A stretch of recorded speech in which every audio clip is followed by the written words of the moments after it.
Malcolm, I'm a huge fan of yours ever since Breakout Kings, which you've Oh, also worked with Nick oh on that yeah. show. Can you tell me about how you got involved in this project? Oh yeah. Well, thank you for that, man. Yeah, Breakout Kings hold that close to my heart. That was my first um, television show as a series regular ever. So that's awesome. Yeah, I got involved through auditioning, But Nick did tell me about it a few when I was working on iZombie. But you never know how schedules is going to Yeah, yeah. line up. And he said there may be possibly something in here for you, but we don't know how things would turn out. And uh, got lucky. It worked out. I was available at the timing. The audition came, went through a testing process, and it worked out. Were you familiar with the original source material? I was familiar with the movies, Okay. but I didn't. I hadn't read any of the books until I auditioned for the project. What was one of the most interesting things that intrigued you about the script? The detail. I love the details of the characters. These aren't just mustache twirling bad guys. Yeah. All of our protagonists are they all have backstories, and I love Finley's backstory. He could just be a chief detective, but there's a whole life that he has, and that informs the way he is, that informs the stick up his butt. I, as Nick would say. So it's even with Roscoe and the other characters. So I like that all the characters are multi-layered. One of my favorite things about the show is the back and forth you had with Reacher. What do you think? Finley is annoyed about that Reacher, just gets on how he gets under his skin. What's the one thing that really annoys him? I think he knows Reacher's right. He knows what Reacher says makes sense, but this is his case. Mhm. This is his case. And so while he's right, he also feels like it also undermines his authority because Finley has something to prove here in Margrave. And this is also the first murder in 20 years. Yeah, yeah, And it happened on his watch. And he's new to this job. And so while he's, I think, upset about that, he's still focused on proving that he's qualified to solve these murders. And then while solving it, he got the person who's accused of it trying to solve it too. yeah. It's like, give me a break. Do you feel like Reacher that Finley is a little relieved that Reacher is on his side, considering his current employees under him?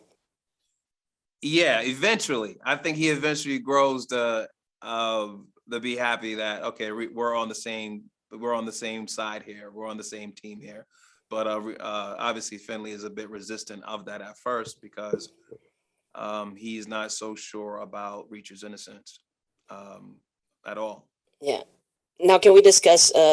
You were fully suited up like majority of the series, and I can only imagine how uncomfortable that was. Also filming like all these action scenes, and you're seeing your counterpart Reacher as just wearing jeans and a t-shirt. Can you explain like the whole how it felt like trying to do all this stuff and being fully suited up? Yeah, dude, they made those. They made that suit and those vests. They made it. Like it was made for my body. Whatever I weighed and measured at that particular time, it fit that. Yes, it was literally tailored to my measurements at that time. Yeah, to my measurements. So it was, but I liked it because it was snug. It was a snug fit. It was tight, and Finley is a tightly wound character, so it actually helped me to stay connected and keep that energy. Were there specific things in Finley's story arc that you hope that we get to expand on maybe in the future? Yeah, his backstory, which you find out later on in the series, which answers a lot of questions of why he is the way he is and why he arrived to Margrave.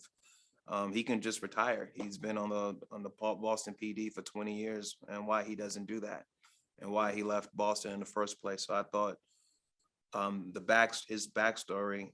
There's way more. There's a lot to explore there, but I love how detailed it was and how thorough it was and how emotional it was at some points. Now, how was it working with Alan? I know, as we've seen him in other things, he plays a little bit more of a straight character here. How was it working with him and trying to, bounce things off of him? It was great. It was great. I mean, I feel like he made me a better artist, actor, and just to see his commitment. I mean, I'm telling you, this dude will have these days of massive pages and off book, doesn't miss a single word, a single moment, while working out in the process, between takes, and then having to eat a table full of just meat while I sip my tea, a coffee. I mean, it was amazing. He made it look like he made it look so easy, and while doing a lot of his own stunts, and never complained once. Just was there and just made it look so easy. But I think he led the charge in terms of everyone bringing their A game.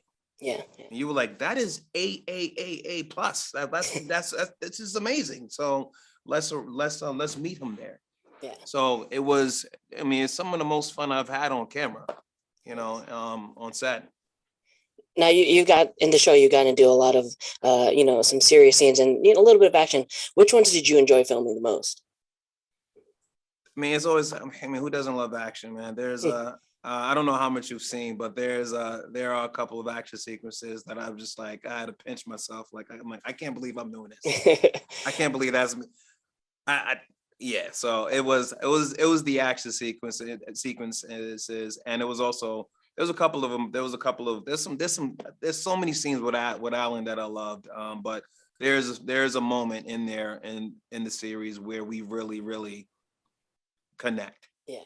And we drop out veils, and that was actually a great day. It felt like it was happening in real life, between us personally, because in that scene, it was just amazing. We talk about that all the time.